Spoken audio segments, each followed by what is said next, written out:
DJ music director का नाम है मिक्सर डांसिंग कारे।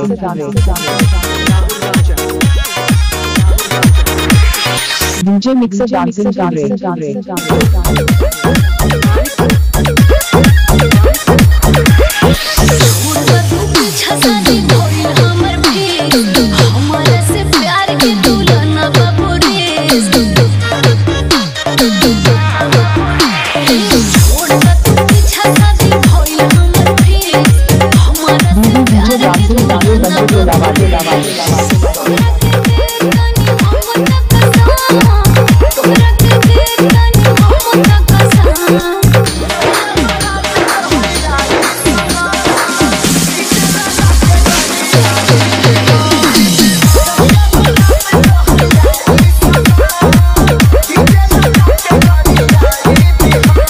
डीजे म्यूजिक डायरेक्टर का नाम है मिक्सर डांसिंग कारे।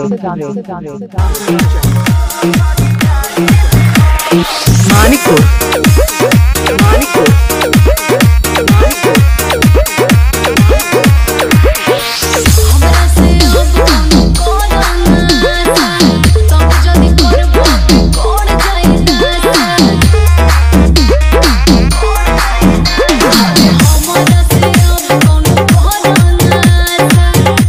इलाका मुझे सुरेश नाम का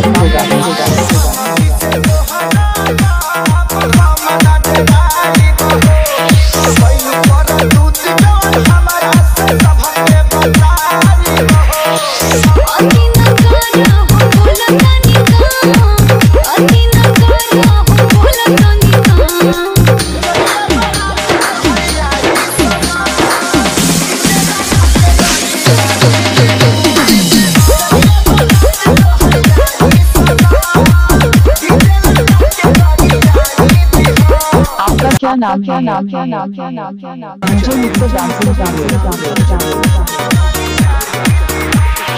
मानिकपुर